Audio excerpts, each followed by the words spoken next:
Welcome. Well, you're at home with Jim and Joy, and you are an important part of our EWTN family. And we are delighted that you've welcomed us into your home. We certainly would love for you to send us a question or a comment via email to jimandjoy@ewtn.com.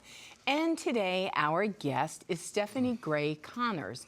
Now, Stephanie has been on our show before, and she's done some spots for EWTN, so her beautiful face will be familiar to you. Stephanie is an author. She's an international pro-life speaker and educator, and she's the author of a great book that we're going to talk about today, the author of Start With What?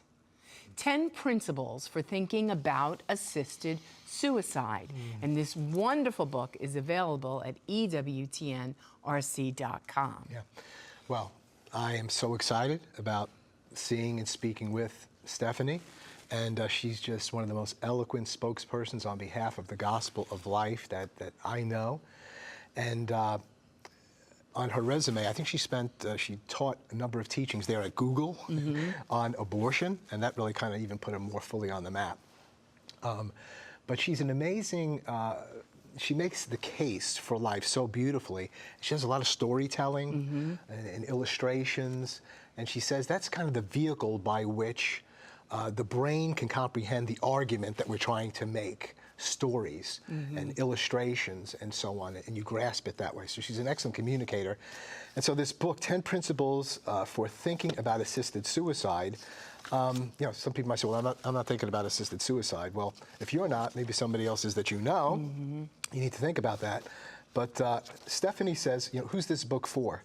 And she says, is this book written for you?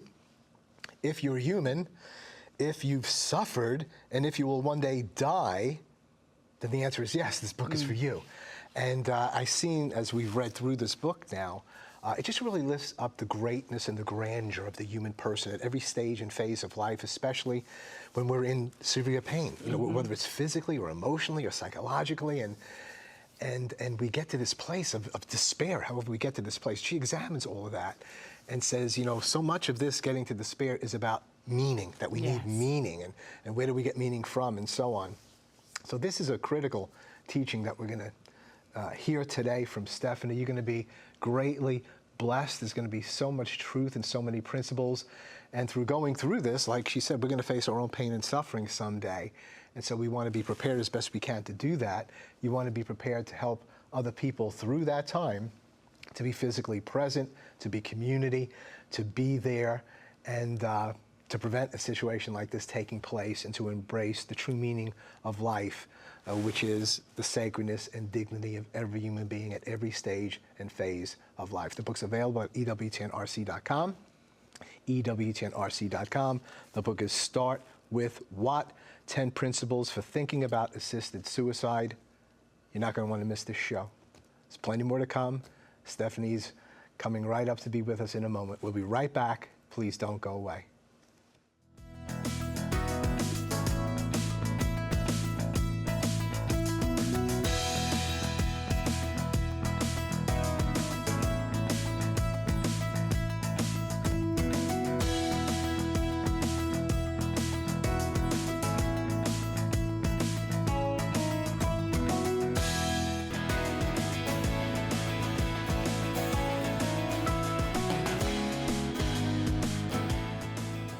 Welcome back. Well, you're at home with Jim and Joy, and today our guest is Stephanie Gray Connors.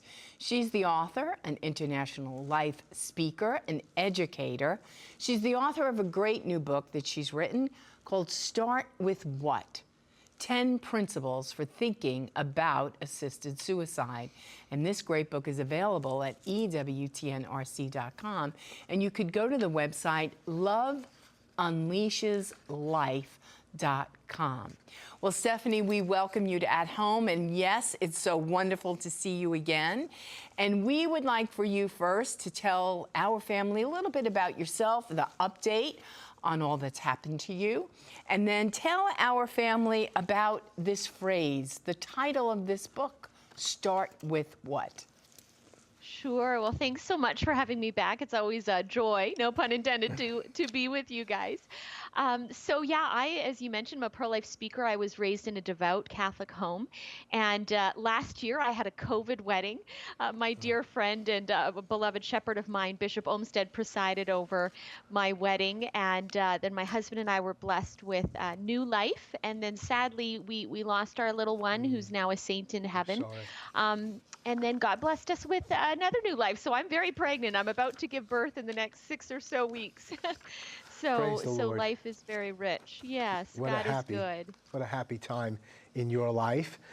And so we've got this incredible book here, and I'm used to hearing you speak about beginning of life.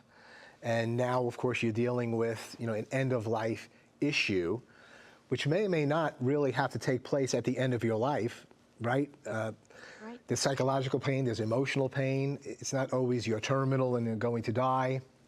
People seeking assisted suicide with things that may be able to be cured and so on. And as you said in your opening, you're really dealing with pain and with suffering and perspective and meaning, and there's so much here. You've got a lot of great chapters in this book. I was a little bit surprised that you picked Start With What, because there's so many deep sections and so on. But I guess you feel it's important to button your shirt in the right place as you begin. So why did you pick that phrase, that chapter, start with what? Great question. And it's because really what is at the heart of the issue, as you've touched on, is the issue and question of suffering. And what I find is a natural human inclination when we suffer is we ask the question, why? Why me? Why did I get cancer? Why did my spouse die? Why this or that, whatever the suffering is? Why did I get in a car accident and become quadriplegic, if that's someone's story? And the problem with that question, why, as natural as it is it focuses us on the past. Why did something occur? And we can't undo the past. It is over. And the second problem with that question is the answer isn't that satisfying, other than we live in a broken world, evil exists, injustice, unfairness happens. So instead, I think what's more empowering is when we face suffering, we shift from the question of why to the question of what. And what I mean by that is, what amazing, wonderful, incredible thing can I bring out of this terrible, horrible, awful thing? And that question's empowering because, first of all, it focuses us on the future. What's next? Which is actually what we can control. And the second thing is the perspective it gives us is empowering, it's inspiring. And I think just briefly of a powerful story I even use in my own book by Holocaust survivor Dr. Viktor Frankl, who shared about a woman in Texas, a teenager who became a quadriplegic. She couldn't move her limbs from her neck down. And of course, that's a situation of profound suffering. But she asked herself, what good can I bring out of this? And then she would spend her days watching the news and listening for any story about anyone who's suffering. And when she came across a story of profound suffering, she would have an assistant come to her, place a stick in her mouth. She would use the stick to pound out letters on a keyboard in order to write notes of encouragement to people she'd read about in the news, whether they had lost their home in a fire or were victims of a tornado, whatever the suffering was, she would encourage them. And it was her own experience of suffering that enabled her to really connect with them and inspire them. And so she brought great good and meaning to her situation. She started with what? And we all would benefit if we did the same. Yeah. Perfect. Now, you talk about in your book about suicide prevention versus suicide assistance. Can you please elaborate on that and let our family know? Yes, I'm glad you asked about that because I was really intentional about primarily using the term suicide and assisted suicide as opposed to euthanasia, because that latter term is largely meaningless in a lot of people's minds. If you just look at the word suicide, everyone has an instinctive reaction of, that is a tragedy, that is a loss, that is something we ought to work to prevent. And so what I want to do is tap into that instinctive reaction we all have and then pose the question, if we consider suicide by itself to be a tragedy, then how does throwing the word assisted in front of it make a negative thing suddenly a positive thing? And so what I wanted to point out is that if our instinctive reaction to someone who, for example, would try to jump off a bridge is to offer them suicide prevention, to try to talk them over the ledge, to come back down from where they are, to go get psychological help, and we work to prevent their suicide, then we need to be consistent and have suicide prevention for everyone, rather than, if we weren't on a bridge and instead worked in a hospital, to suddenly work in the realm of suicide assistance, which some physicians are doing, is inconsistent with that attitude that we ought to help the despairing person. So the most consistent and equitable strategy is to give suicide prevention to everyone, as opposed to suicide prevention only to some and suicide assistance to others, because then we're making a judgment that that's not a life worth saving, but over here there is a life worth saving. And who are we to make that judgment about another person? Well, I don't know if I've understood everything that you've been sharing right here. I'm just stuck on the word prevention. And it seems like your book is suicide prevention, and that our teaching on the sacredness and dignity of the human person is suicide prevention. Your phrase, love unleashes life, you quote John Paul II, I think, that suffering unleashes love. Yes. Okay. And boy, we've really got to get the philosophy, the theology, the meaning of our Catholic faith, the meaning of community and people and involvement, the meaning of what you do with your life. You might say it's just your business, and so we can do, have an abortion. We relate that child to our own life, or we can end our lives. This is my life, I get to do. But I mean, to teach beforehand on the impact of somebody taking their life, or somebody assisting someone to take their life, the impact of that on other people. So unpack for us more fully of suicide prevention and what you're trying to do in this book, or what we could do as people before we're in this crisis situation. Sure. What comes to mind is we know in the Old Testament that God speaks to us saying, I set before you life and death. Choose life so that you and your descendants may live. And that's what we want to inspire people. And that's what the church's Sanctity of Life message is all about, that life is worth living. And even when it gets hard, the reality is it's going to get hard for all of us. We all will experience suffering at different times. But what makes that suffering more bearable is things like connection and community. So if we really want to work in suicide prevention, we help people feel like they matter, that they have dignity, not because of how popular they are, not because of what their accomplishments are, but that they are willed by God, that they are unrepeatable, irreplaceable, image bearers, and meant for relationship and connection. And that's why I love that quote from St. John Paul II, who in Salvifici Doloris, on the Christian meaning of human suffering, he wrote, suffering unleashes love. And the suffering another person goes through, whether they're sick in a hospital or some other difficult moment they're facing, that's a profound opportunity for us to step outside of ourselves and will their good, and visit them and hold their hand and do activities that they enjoy and make them feel affirmed. And that alleviates their suffering and helps everyone grow in virtue. Yeah. Well, you've already mentioned Viktor Frankl, and I don't know all that much about him. He's a Holocaust survivor. He's a psychiatrist and philosopher, thinker. But I know that little formula that you quote, he said that S minus M equals D. That's really stuck with me. That all rhymes. But suffering minus meaning leads to despair. And as he was observing what was going on in the concentration camp, and I'm sure people took their lives there, and others were able to work through this, and that the key was, everybody's going to suffer. Jesus said, in this world you have tribulation. And if you don't have meaning in the context of this amazing physical belittlings to dehumanizing of the human person, you're led into despair if there's not meaning. Unpack that more fully for us, the importance of meaning and what happens when there's meaninglessness. Sure, absolutely. So, yes, I absolutely love the writings of Dr. Frankl and his insight because they come from personal experience. He knew suffering so profoundly, not just through his clients and patients, but through his own lived experience. And this idea that D equals S minus M, that despair is suffering without meaning, another way of phrasing that, is built around the idea that because we can't eliminate the S in the equation, because we all will suffer, the determining factor of whether or not we despair in light of suffering, and despair really is what would lead to suicide, the determining factor is the degree to which we find meaning. We would see, if numbers were plugged in for each of these letters, that the number for despair would go down if the number for meaning went up. But to the extent that in our suffering we find little to no meaning, then the experience or the number for despair is going to go very high, and that could then tip someone over into finding a pursuit of assisted suicide or suicide in general. And so really what is key for people of goodwill is to help the suffering soul find meaning. You know, the example of that woman, the quadriplegic in Texas, is one of many.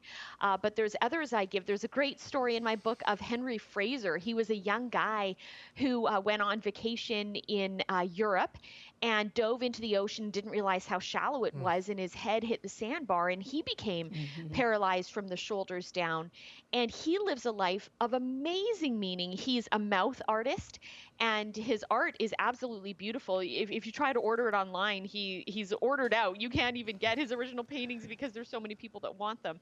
He's very inspiring. He's an author. He's written 2 incredible books. And so he, although has suffered, is not despairing because he's found meaning. And so the more we can help people search for meaning, which is Dr. Frankl's phrase, which is another way of phrasing the title of my book, Start with What. The whole idea is, what is my meaning? What good can come out of this situation? And the more we focus on tying in meaning directly to one's suffering, the less people are going to despair. Yeah. But you know, Stephanie, in this world in which we live, we just think that it all should be minus suffering. Like nothing bad should ever happen to me. I'm a good person. This shouldn't happen to me. Or so we have this convoluted concept of life and meaning and purpose and the suffering, because suffering will happen to us all. I mean, we're all going to encounter it. So how do we help people beforehand, before maybe it might not be a catastrophic event that happens? Maybe it's a situation where it's cancer, or it's a heart attack, or it's a loss of a loved one, the loss of a child. How do we help people prepare for a life event when this happens? That's a great question. I think the key is prepare. Before we're in these moments of difficulty, we want to think, how ought I live? And to answer that really is what we put in our minds matters. You know, you might have heard people reference, if you're going to go shopping for a car and you're looking for, you know, a white Toyota Corolla, and you test drive that. What happens the next week? Everywhere you go, you see white Toyota Corollas. Now, is that because there's more of them on the road, or Toyota's following you to make you buy the car? No, it's because what you put in your mind was that particular model and color, and that's what your mind thinks about. So if we fill our minds with negative thoughts or attitudes before moments of crisis, then when we're in moments of crisis, that's immediately where our mind will go. So that's why I really filled my book with so many inspiring stories of people who had an amazing attitude amidst difficult times of suffering, in order to fill our minds with the positive, with the life affirming, so that when we hit those difficult times ourselves, we think, okay, how can I be like Henry Fraser? How can I be like Dr. Frankl? How can I be like St. John Paul II, who suffered profoundly, not only with his Parkinson's, but long before he was a pope, when he lost his mother and his father, and he lived through the Holocaust. I mean, if anyone knew suffering, it was St. John Paul the Great. But his attitude was always positive. And so the more we fill our minds with those stories, the better we'll find ourselves in moments of crisis. One of your fascinating chapters was on the area of control, which is key regarding our lives and thinking through suicide. Brittany Maynard and Maddie Stepanek, you share their stories and you compare them, and the context of it is this issue of control. Unpack this for us in the couple of minutes if you Oh, can. yeah, sure. So, I wrote that chapter as someone who struggled with her own inordinate desire for control. I've been described as a control freak before, and control isn't always bad, but it sure can be. And so, one of the things I realized on this topic is that people will often pursue assisted suicide when they want to be fully in control. But the problem with that is it assumes that what we think is best, and we aren't always right. How many times have we thought, oh my gosh, I'm glad what I thought should happen didn't happen? And so with Maddie Stepanek versus Brittany Maynard, Brittany was a young woman married from California who developed a very severe, terrible brain cancer. And tragically, because she wanted to be in control, she sought assisted suicide and even moved to Oregon where she could access assisted suicide, and ultimately ended her life arguing that she was doing so on her terms before the brain tumor got worse and would cause profound suffering. So that's an example we shouldn't follow because she was assuming that the trajectory of the disease would happen as predicted. We can't prove that because she ended her life. We don't know that would have happened the way it was described as being. And even if it had, we don't know what good could have come out of that situation. So I contrast her story with Maddie Stepanek, a wonderful little Catholic boy from Maryland who was born with a very severe form of, I believe it was muscular dystrophy. Doctors said he shouldn't have even survived beyond birth, but he managed to live till he was almost 14 years old. But he faced a lot of suffering. And when he was 11, he was essentially on what the doctor said was his deathbed. He was bleeding, and doctors are like, he's going to die. But Maddie believed that he had a mission from God and that he was going to live fully until he died. And he had been given a relic of who is now Saint Andre Bessette, but at the time was only Blessed Andre. And he held the relic to his chest, which had been bleeding. And he said, Brother Andre, you need a miracle to be a saint, and I need a miracle to fulfill my mission. Well, the bleeding immediately stopped. I mean, you guys have featured his story on EWTN. It immediately stopped, and he lived for almost 3 more years. And it was during those 3 years he became a New York Times bestselling author, his poetry books as a young boy. He befriended Oprah Winfrey and reached millions through multiple appearances on her program. He befriended former President Jimmy Carter, who gave the eulogy at this boy's funeral. But the key was, instead of trying to control his death, instead of saying, when he was bleeding at 11 years old, if I'm going to die, let's make it quick. End my life now. I want to be in control. Instead, he said, no, I'm going to live until I die. And instead of dying in that moment, he lived 3 more years and influenced the world in a profoundly positive way. So I think that's the example we need to follow. We don't know what's next, even in hard times. Stephanie, thanks so much for beginning to open up the book to us. Start with what. We look forward to continuing this powerful, life-changing conversation tomorrow. So thank you so much. We're looking forward to it. You can go to loveunleasheslife.com for Stephanie's website. Go to ewtnrc.com and get the book, Start with What. Thanks again, Stephanie. We're going to take a break at this point. We'll be right back. There's plenty more to come. Please don't go away.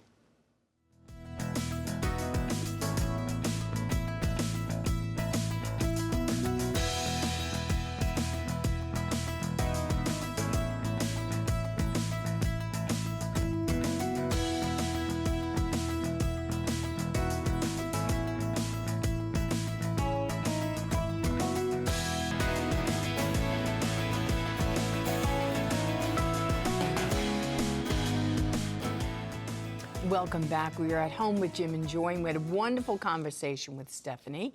And, we as a culture are so wrapped up in control, and we want to control if we're in an unplanned pregnancy sometimes, whether this baby gets to live or die. At the other end of life, we want to control how we die, when we die, who should be there when we die, all those things. And, there is a day we are appointed to be born and the day that we're appointed to die. And in the middle, if you ever go to the cemetery, there's a hyphen in between. And what we do with our life in that meantime is all of our responses to love and faith and trust and hope.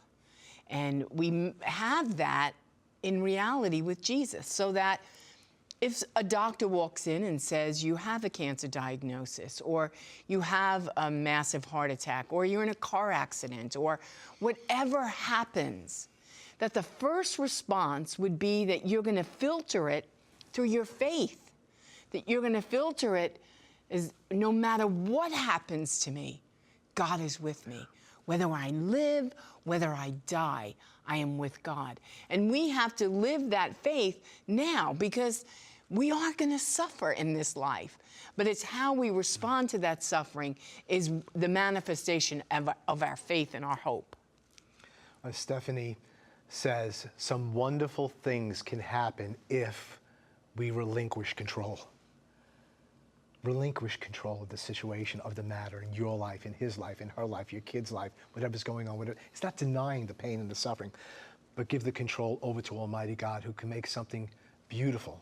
He can take every evil, turn it to a good, take the curse and turn it into a blessing. He can take death and turn it into life. Jesus said, in this world you'll have tribulation, but be of good cheer now. I've overcome the world. Keep it on EWTN.